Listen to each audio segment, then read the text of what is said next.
I was thinking about my journey over the last 20 plus years in learning to hear the voice of God. It's a journey that has often felt like a struggle. But I realize now what one of the biggest things that the devil used to distract me and keep me from really moving forward very quickly.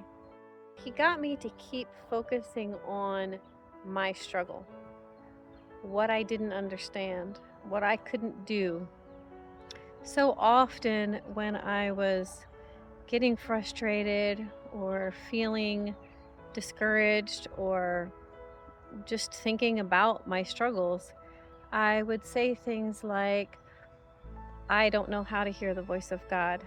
I don't recognize the voice of God. I don't know if that was God or not. I don't know how often God speaks to me. I don't know what I'm doing wrong. You notice all of those statements start with I. It's like the enemy worked really hard to get me to focus on my own inadequacies, of which there are many. Obviously, we are very inadequate. Jesus would not have had to die for us if we had not been inadequate. So it's not that those truths aren't true. It's important to recognize them. Otherwise, we wouldn't know that we needed a savior. But the problem I can see now came in that that's what I was focusing on. I thought that that somehow needed to be fixed, that I needed to learn to hear the voice of God, that I needed to distinguish it better, that I needed to hear better, that I needed to listen better, that I needed to do this, I needed to do that, and so forth. And I'm not going to say that's completely wrong. We do have to learn. The thing that I realize now, though, is that the foundation for our ability to hear the voice of God doesn't have to do with us at all. It has to do with God's love, God's grace, God's mercy. It has to do with all that Jesus did on the cross for us. It has to do with the fact that He is the one who paid the price and tore the veil between us and God. He is the one that made the way for us to have fellowship with God. And so, all of those years when I was focused so much on everything that I didn't know how to do and couldn't do, I wasn't really paying much attention at all, giving credit to understanding everything that God did, and everything that God was, and everything that Jesus did. I find myself really, really wishing that I had much greater confidence in hearing the voice of God. I wish that I could have perfect confidence in hearing the voice of God and always know immediately is this is God's voice or not. But I feel like God has made it so clear to me that when I want that, I'm wanting the wrong thing. Because what I'm wanting is to be able to have confidence in myself, in what I've learned, in my ability, in my discernment. And that's never going to be His intention for me to have confidence in myself.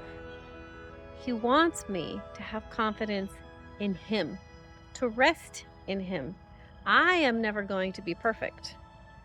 And so having complete confidence in myself is never going to be a realistic or reliable or good thing to have.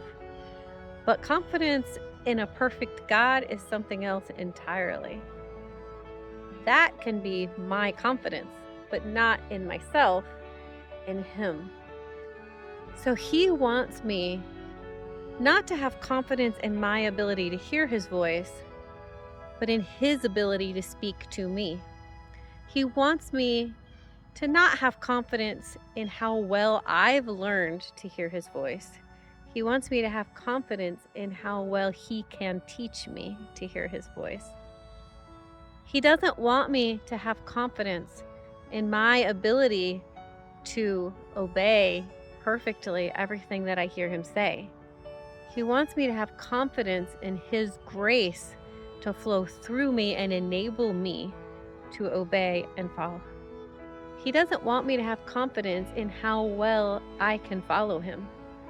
He wants me to have confidence in how well he can lead me. You see the difference? For me, it's a huge difference.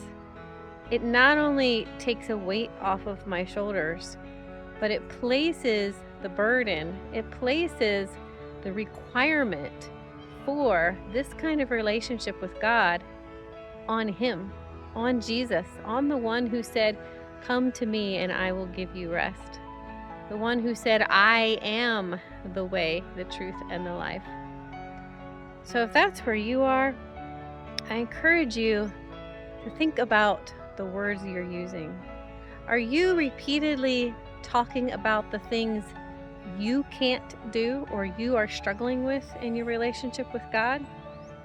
If so, think about what God can do and try changing your wording out.